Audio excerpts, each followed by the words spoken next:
Good evening, everyone. Welcome back to the Evermore YouTube channel. It's Chris back with a post-match reaction to Newcastle United's 0-0 draw today with Arsenal at the Emirates, which is just an unbelievable result, to be honest with you. I said in my preview that my head was saying 2-1 to them, my heart was saying 1-1 to us, but the lads dug in, and what an unbelievable result that is as well. So we're going to get stuck into a little bit about the game, look at the lineup, look at some of the stats, and just talk a little bit about how class these lads have been to get this result away from home. Just a little bit of housekeeping before we do. If you haven't already, please click that like and subscribe button. We'd love you to come and join us. All free content, Nevermore. 2 weekly shows, Mondays and Wednesdays. Pop-up videos like this with a match reaction. You won't regret it. Smash that button. Come and join us. We're live tonight, or I'm live tonight anyway. We're in the comments. I think we've got a few already in the comments there, which is great to see. Ian's in the comments. All right, lads and lasses. We've got JB, Toon, he's loving it. And we've got to coin a phrase, Sven Botman will never be defeated. A little bit more on Sven Botman in a minute, mate. But yeah, so we went down to the Emirates. Obviously, it was painted by the media as a title decider, top of the table clash. You know, I mean, for us, obviously, we are third. You know, we're buzzing off being third. We wanted a good performance after the Leeds game. We were disappointed not to get that win. So I think we were looking for something from the lads. In terms of the team lineup, I think most of us called this in the previews on pretty much every pod that I saw. The main change was obviously Callum Wilson coming back in for Chris Wood, which gives us a total different dynamic in attack. I know Chris Wood gets a little bit of love, a little bit of appreciation, but he's not very good, to be honest with you. So the team was the same as Leeds, minus Chris Wood in attack. We've got Alan in the comments there saying, great point. Absolutely, Alan. I couldn't agree with you more, mate. But the first 5 or 10 minutes was really concerning, I think. It was pissing down rain, but Arsenal were also raining the attacks in on us. And what really scared the shit out of me and a few Newcastle fans, I think, was Dan Burn against Saka, because Saka looked like he had him on toast in the first 5 to 10 minutes. It was really concerning. Burn's a cracking lad, a great defender, but he's not got pace. He's not got the legs to deal with it with a player like Saka in the form that he's in. But to be fair, a brilliant bit of play by not just by his teammates, but I think also by Eddie Howe and Tyndall on the sideline. Very quickly, they cottoned on to the fact that Burn was in trouble. So you saw Joe Willock and you saw Joe Linton drop in, and they protected Dan Burn against Saka. So we were able to weather the storm a bit for the first kind of 10, 15 minutes. We kind of try to get an Odegaard's face, stop him from playing as well. And, you know, I think the lads did really well in that first 15 to 20 minutes.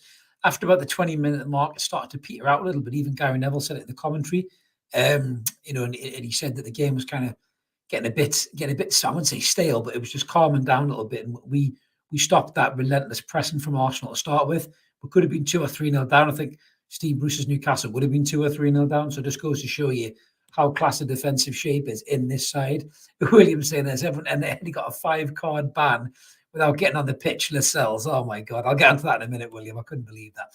But yeah, so I think we did really well in the first opening 15 minutes. As I said, the referee was so card happy though, wasn't he? He just, you know, I'm trying to remember who he booked first. He booked, I think he booked Bruno. Excuse me, I'm just choking now. I had a bit of a cookie before, I stuck my throat. He booked Bruno for a pull, I think, on, I'm trying to remember who it was, and if it was Saka. And it was a yellow card, to be fair. Then Wilson gets booked for going for a 50-50, in my opinion. I think it was it Gabriel that suckered him in, or it might have been Saliba that suckered him in. And then Wilson goes for the 50-50, raises his foot and gets a yellow. I thought that was a bit harsh as well. And then all of a sudden he's having to give yellow cards to people left, right, and centre. And I couldn't understand. I could not understand why he was doing that. I really couldn't. So he put himself under pressure, the referee, by doing that. And then there was a few more challenges that normally you should have gave yellow cards for, which he didn't. To coin the phrase is right there. The one on Joe Linton, you're totally right. Joe Linton come racing back, brilliant bit of defensive cover, put a challenge in, got a yellow card. Miggy Almiron did a similar tackle, just got away with it. And then he booked Miggy for not getting yards or something like that. I couldn't believe it. Absolutely couldn't believe he was dishing out these yellow cards at that. But so we weathered the storm really well. We didn't push too much on them in terms of our attacking threat. I've got the stats to look at in a minute here, but I think right towards the end of the first half, after that storm, we kind of got ourselves back in the game a bit. Cross comes over to the far post. Joe Linton's in acres of space, and he heads the ball just completely out the opposite direction at the stand practically. I don't know whether he saw it late or the weather conditions was an issue or whatever, But Joe Litton's got to be scoring them, to be fair. I think Joe had a really good game, to be fair. I think when him and Willock dropped back in to protect Byrne, I thought they played really, really well from a defensive element. This is the kind of game that Joe Litton really excels in because of just that relentless energy that he has. Willock as well. I thought Willock was great. Longstaff was all right. He passing's wayward again, makes the wrong decisions quite a lot. But in terms of tracking back and trying to get his body on the line, he did quite well there. But we go into the first half, obviously 0-0. Wasn't with that. Eddie Howe would have wanted us to play a little bit better, but we'll come out in the second half. We start to get the ball down and play a little bit. Start to do okay. Start to get a bit more into the game, grow into the game a little bit more. Arsenal come back pressing hard. There was a substitution later on, which I was quite surprised at.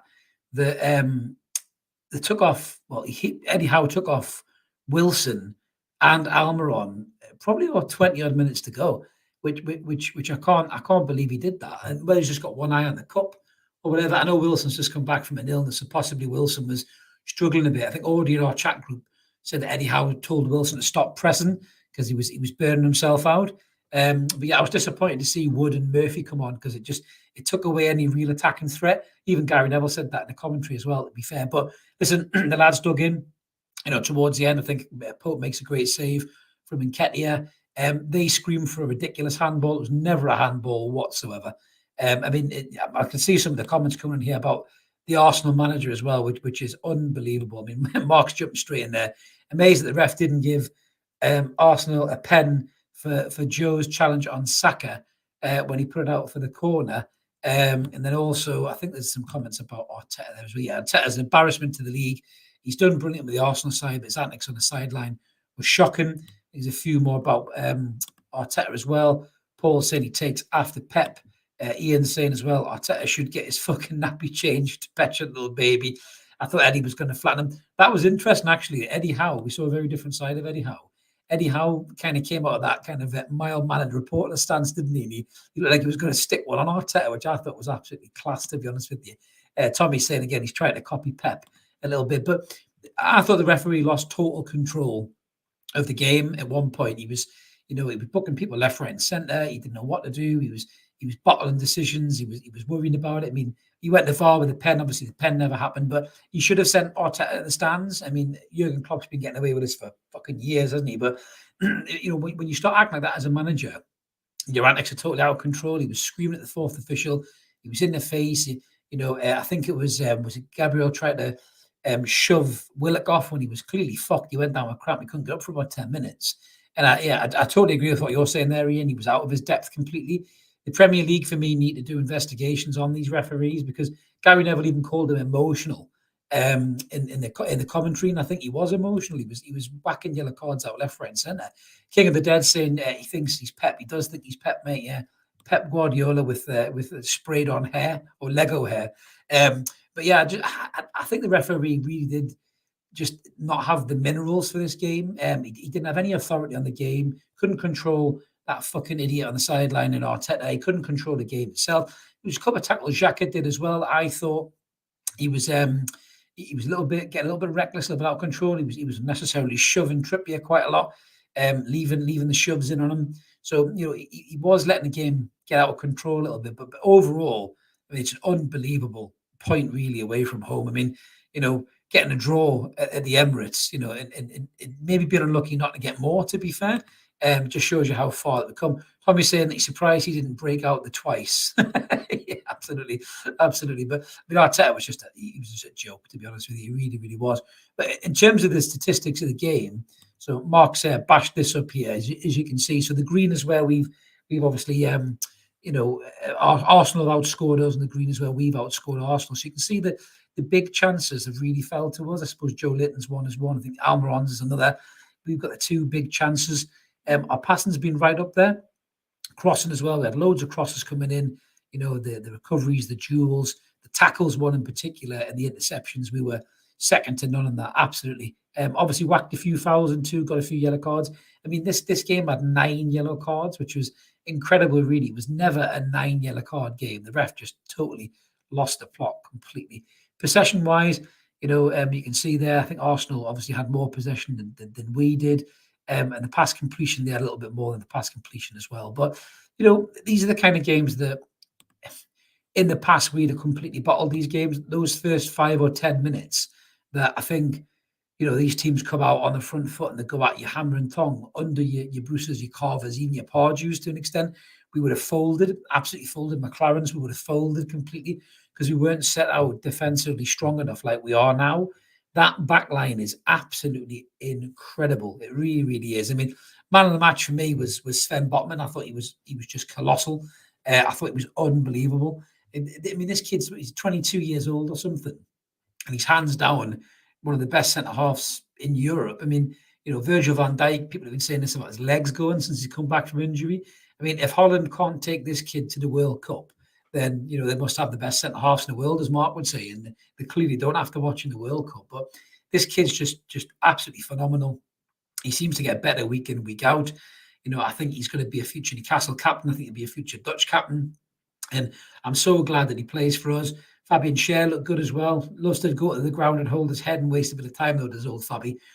But that back line is just absolutely brilliant. I mean, there's a reason we're the best defensive line in the Premier League, and that shows you tonight. You know, against a young, aggressive, skillful, talented Arsenal attack, we were absolutely solid. I mean, even if Jesus had played, I think he is definitely an upgrade on Nketiah. I still think that they would have handled him quite well. Yeah, Paul agrees with me with Sven, absolutely, mate. He's just fucking amazing, really, isn't he? I mean, I thought Joe Linton, just a little bit of praise for Joe Linton too. Joe Linton was class. I thought he was a kind of shit house, you know, getting stuck in, putting challenge and tracking back. I mean, the work rate that him and Miggy put in. I mean, even Neville said it in the commentary as a fullback, he could appreciate, you know, wide men who come back and help out their mate. Just absolutely unbelievable that the graft these lads put in. I mean, I know it's transfer season, it's City season. We're all talking about, you know, let's go get Maddison, let's get Diaby, let's get all these players. But it's very important to remember we don't get a point probably at the Emirates with a Diaby or a Maddison playing. Yes, they might have that little bit of guile to go and score a screamer at the other end of the park and give us that extra attacking prowess that we lack today, but they don't track back like Joe Linton and Almiron do. You know, these players are so important to the side. Even Longstaff, to an extent, as limited as he is, tracking back, throwing his body on the line. We need players like that in games like this. So, yeah, I'm buzzing with the lads. I think it was a cracking result.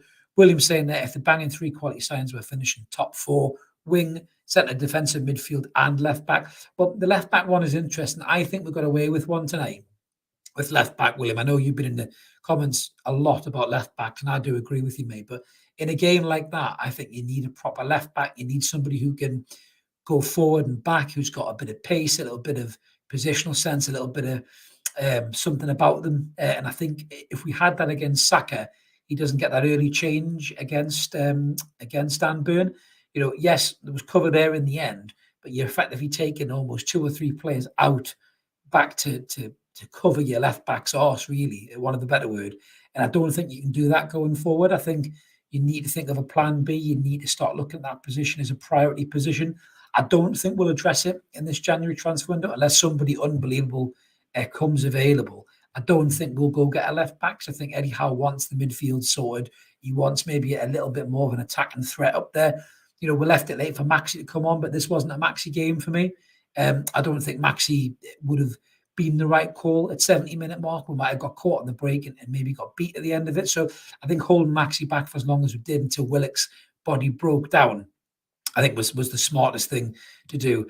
Mark's in the comments there saying that Teta's now complaining about 2 scandalous penalties not given. Yeah, I'm not surprised he did. Eddie Howe was far more classy in his post-match interview, which I saw just before I jumped on here. So yeah, I'm not even going to be listening to that whining twat, to be honest with you. Paul saying the interview with Eddie straight after the game, he said there's no intention to be buying anybody at this point. Kidology, I think so. He likes to hold his cards very close to his chest. I mean, there's no smoke without fire. There's lots of people reporting about the young defensive midfielder, Valera, that we did a Rumour Has It video on earlier on today. If you haven't watched it, it's up there now. A lot of you have, which we really appreciate that. So he looks the real deal. He looks like he chews glass for breakfast and washes it down with a glass of petrol. So that's the kind of player we need, in games like this, players like that, just they give you that extra, solidity in front of your back four. Maybe allow people like Bruno to push 10, 15 yards up. Bruno spent a lot of time defending tonight. We saw the other side of Bruno's game, tracking back, trying to make himself available. And I don't think he was able to push on as much as he could have. Even when he got on the edge of the box, it was quite static. There wasn't a lot of movement. Wilson was quite well marked before he went off. I think he ran out of steam, and then Woods as mobile as a traffic cone. So, he wasn't making any runs when Bruno had the ball at the edge of the box. But yeah, I think for me, Paul, I do think we'll make some moves this window. I think there will be midfielder coming in. I still think there's something about this Dubravka return. I was very surprised to see him on the bench actually tonight, because I thought he might be getting sold and used as a makeshift weight for maybe a move for Maddison or Tielemans. I know Tielemans played tonight. He was captain tonight, I think, wasn't he? So that might be an interesting one. Maybe Leicester have got to play him. He's one of their best players. So it's a very funny one. You can't put too much stock in players playing for their clubs or being on the bench for their clubs, because they might get sold the next week. I remember when we sold Andy Carroll, he scored, didn't he, against Liverpool, and he was fucking playing for them the week after. So you can never be too sure about it in the transfer windows. But I do think we'll do something. I'll be very surprised if we don't. I think to coin a phrase is saying, get my keys right here, that Trippier can play there if we get that young right back. That's the lad from Real Valladolid, I think, isn't it? Fernanda?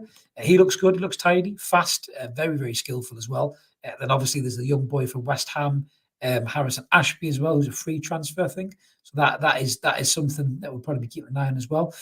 Mark saying that Eddie's saying the right things, Paul, doing business on the quiet, 100%. Ian saying in the comments, I thought we lacked a bit of class up front. We've had that this season, to be honest, but the graft across the team was unbelievable. Great point. I couldn't agree more with you, mate. I think we've got to remember as well, we've still got Alexander Isak to come back into this outfit. Now, how class would that have been if we'd had Isak on the bench tonight? Unbelievable. Can you imagine bringing him on in that game? He could have won that game for us. And that's why we need a player like that back. I mean, he will be like a new signing, as cheesy as it sounds. Isak back in that squad would be unbelievable. If we hooked Wilson off and put Isak on when Chris Wood come on, that gives Arsenal a whole other problem to deal with. Wood comes on and he's playing like one of their centre halves, to be honest with you. He's moving that much. But as JB's just saying there, we're tuning together, mate, at the same frequency. Isak off the bench, absolutely. I mean, listen, we've got a couple of cup games coming up, and maybe that's on the mind of Eddie Howe. Maybe we'll see Isak against Sheffield Wednesday, and we might even see him in the game against Leicester for the quarter final. Because he says as soon as he's fit, he's back really in the squad, and he's back in full training now. So yeah, it's got to be something that is going to happen very, very soon. Just wetting my whistle there. So Ian is saying, not the slaughter and the Arsenal fans were telling Sky Sports exactly what they were going to give us. It was funny that I tuned into Sky Sports. I was watching on Sky Sports, and I thought they might have been a little bit better than they used to be, given the fact that we're being class, we're third in the league, got the best defence in the league, and three of our players were at the World Cup with England. They still spent all that time hanging out the back of Arsenal, just talking about how class they were, and Carragher's little interview with Arteta, and there wasn't really much credit for Newcastle United, and then when we grind out a point like that and we defend as resolutely as that, they've got to talk about us, and they've got to say how well we played. But I don't know if Sky will ever give us the credit we deserve, probably until we're maybe at that level that City are at, because they used to do the same thing. City used to dismiss them, the noisy neighbours, they bought a couple of all right players, that they're playing a little bit better, but then all of a sudden City just kicked into that next level. And then City never went away, and then then they were kissing City's arse. Really, I think it did coincide with Pep coming in there as well. Obviously, the love affair began with Sky with Manchester City. I think from that one, but overall, just a class performance by the lads. Really, I'm really, really pleased. I was disappointed against Leeds. I think a lot of us were, because I think we felt that we could have won that game. Now, a lot of Arsenal fans will probably jump on social media and say that we played against them like Leeds played against us, but that is not the case at all. We actually went and tried to win that game. And I just think that Arsenal fans can't deny that. I mean, I've got an expert colleague of mine who's an Arsenal fan. He's already messaged me, and he said it was a good game. Both teams cancelled each other out. Newcastle defended unbelievably well. And he just said, a fair point, you know, and that's, to me, that's a proper Arsenal fan. But you get the young kids on social media. I sound like an old fart here. Young kids on social media, and they'll all be saying how shite we are, and we're just playing 10 men behind the ball and blah blah blah and this and that and everything else. But I think the game plan was effective, really. I mean, when you go to these kind of grounds, you've got to defend really well. You have to defend. I think that's a great comment there, Tommy. Eddie's trip to Atletico Madrid really showed tonight. Absolutely. Could have been Simeone on the bench, mate. Really. It's a good job. I think would have knocked Arteta out if Simeone been on the bench. Mark saying, first time Newcastle have had to play like that this season and yet created chances at the other end. Showed they can still grind out a result while trying to win, not like Leeds. Absolutely, mate. I couldn't agree more. I think that, you have to play ugly sometimes like that. You have to do what you can do to try and get the points. And, it's a great game plan by Newcastle United. It really, really is. And I just think it's a point well deserved. I think most Arsenal fans, really, if they're honest, I've got to say that they didn't penetrate that defence as well as they probably could have done. Yes, we're missing Gabriel Jesus, who's a big player. There's no doubt about that, but they still had quality there. They still had Saka. Odegaard was there. Martinelli was there. And Ketty is a good player. I think for me, Wilson didn't look bang at it either. I think he was busy. He was trying to make runs. He was trying to press in the front, but you can tell he's still not fully at it. And that's probably why Eddie hooked him in real time. To be fair, Dakota Fraser saying great 0-0. That I think that result for Arsenal makes them favourites all day long now. Absolutely, yeah. I think it's interesting because we've played City, we've played Liverpool, we've played Arsenal, we've played Spurs, we've played Manchester United, haven't we? So and Chelsea, we've played all these teams, and I don't really think any of them have really scared us too much, really. I mean, Liverpool were poor against us and needed, whatever it was, 12 minutes injury time to get the win. We played City, we went right at City toe to toe. I think, if anything, we probably lacked that defensive midfield cover to see out that game and win it 3-2. And that's why we let them back in to get the 3-3 draw. Obviously, played well against Manchester United, beat Chelsea, beat Spurs. So for me, we're not here by fluke. We're here by merit, and we've played the best, and we've played some of the rest, or most of the rest. And I think we're in really good shape. I think going into the back end of this season. I think that top four certainly isn't out of reach for us at all. I think the way we're playing, no doubt in my mind, I think the top four race is definitely on for us. Toon Leroy, I haven't seen you in a while, mate. Good to see you back. Sky's already jumped back to hanging out the back of Manu's. Oh, so yeah, I heard that. Yeah. They said, oh, Manchester United is sneaking up behind Newcastle, blah blah blah. Yeah, whatever. I mean, they even pulled out that 7-3 game out of the fucking vault at the start of the game, which was pathetic. Really, really, really was. Then they had to pull out another Newcastle game where we won and drag Shearer out of the vault to try and look like they were trying to play fair. So Colin Fraser saying we've only had 2 of the top 10 to play away now. Bring on the top 4. Absolutely. Sorry, 3. He says. Beg your pardon. Yeah, that's it. The fixtures are good for us. I think we covered this in Evermore last week. If you look at the glut of the fixtures, there's a nice break between playing the top teams as well. We've got a lot of the the mid-table, lower-end teams in kind of succession as well. So I think the fixtures are for once being quite kind to us. Mark saying Newcastle are the first side to stop Arsenal scoring since Newcastle. Absolutely, mate. That's always nice. Always nice to hear, mate. Always nice to hear. But I just think it's just another indication of the progress made under this manager. I mean, these players just believe. I mean, I saw Dan Burn after the game. He just, looked so proud of how well the lad's done. I think he definitely knows he owes Joe Linton and Joe Willock a pint after this game. There's no doubt about that. But it just shows you the togetherness. Everyone's in the corner celebrating with the fans. The fans were nuts. So taking the tops off, there was some, Harry Potter looking kid. The camera kept focused on right in front of the crowd. He looked shit-faced as well, to be fair to him. He's probably been drinking since 12. But, the fans were buzzing. Bruno at one point, I think he won a throw-in or something, and he was up giving it this again, pumping the crowd up and everything. So, the togetherness of the lads is just unbelievable. It's a real sight to behold. It really, really is. Williams back in the comments saying, now Man U, Spurs, Arsenal, Liverpool, all have to come. Ooh, just in James's Park. See, they'll be shitting themselves about that. Those fans will be shitting themselves because Newcastle United and St James's Park has become a fortress. So I think those teams won't be happy at all. City, Brentford, and Chelsea away, 2nd, 9th, and 10th. Unbelievable. Yeah, mate, you're right. These are the games that we want to be involved in, though. I mean, this season has just been so enjoyable. It really has. I would hate to get to the end of the season and feel disappointed. I mean, we're in the quarterfinals of a cup, a team we've just smashed in the Premier League. So you'd like to hope we can beat them at home and get through to the semis. We've got the FA Cup coming at the weekend against Sheffield Wednesday. Hopefully we're going to win that game as well, get through to the next round. But at the end of the season, I'd love nothing more than for Newcastle United to finish in a top 4 position. And if we can win a cup, I mean, I'm just being greedy probably, but I know everyone's saying, oh yeah, if we finish 7th or 8th and win a cup, it's still a class season. Of course, it's still a class season, but the way we've played for the first half of the season and how class we've defended, how brilliant we've been as a side, you'd be disappointed if we didn't finish probably in the top 4 or 5, because we deserve to. The other teams around us have been shocking this season as well. Yes, we've been brilliant, but Liverpool are all over the gaff.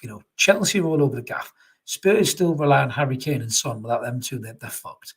So Man United have been shocking. Obviously, they had the issue with Ronaldo. That's gone now. I did love, just a sidebar as well, I love the fact that Eddie Howe shut down the Ronaldo rumours instantly in his pre-match interview with Sky, which was brilliant. Just a typical Eddie Howe classy way. Just said, we wish Ronaldo all the best with his new adventure, but there's no truth in that at all. So that was mint. I love that. I absolutely love that. We've got William back in the comments saying Liverpool has Real Madrid 3 days after us. Oof. Well, that's the thing with Liverpool.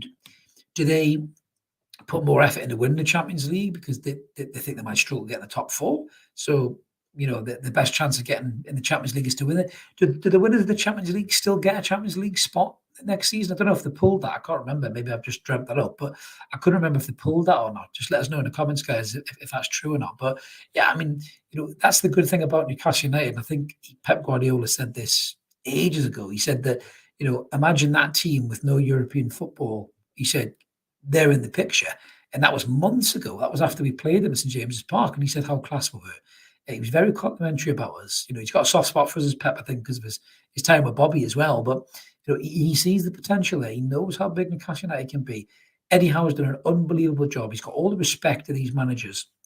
Even though Arteta was acting like a prick on the sideline, Arteta massively respects what Eddie Howe's done and him as a coach. So does Pep. So does Klopp, as much as a fool as he acts as well. Tuchel when he was at Chelsea, Potter now, they all respect what Eddie Howe has done and how good he is as a coach. But I say this right now, if that bloke gets us a top 4 finish or a top 7 finish and wins a cup, he's fucking manager of the year, hands down. I would give him manager of the year right now. You tell me a better manager, arguably Thomas Frank, possibly at Brentford, if whatever he does with them. But I mean, Jesus Christ, I mean, it's got to be Eddie Howe for manager of the year for me, 100%. Let us know what you guys think in the comments below. I think he was unlucky to miss out on the last season, but Jesus, he's got to be a shoo-in for this season. He really, really has. But like I say, unbelievable draw by the guys. Really, really class. Absolutely loved it. Defense just colossal. I just get so proud more and more every time I see the lads play. When they're putting shifts like this. Again, you think that Joe Linton header, we should have really won this game 1-0 and been fucking up at a Tyneside with the points and a massive barrel full of Cockney tears. But it's class to get the draw. I'm buzzing for it. I'm sure you guys are as well. That's us pretty much wrapped up, I think, for the post match. We've got FA Cup coming this weekend against Sheffield Wednesday. Hope that's another victory for us. Get ourselves through the next round. Maybe see Alexander Isak as well. Might be a little bit of shuffling going on in terms of the squad. So we might see some players that we haven't seen before for a while.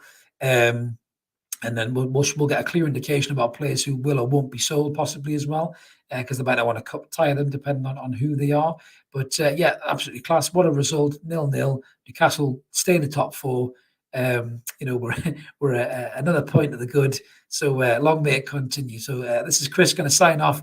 Thanks for watching, guys. Thanks for supporting the channel. If you could like this video as well, I'd really appreciate it. It really helps get around YouTube. As I mentioned at the start, if you haven't smashed the subscribe button, really appreciate it. And we'll see you next time for another Evermore. Cheers, guys. All the best.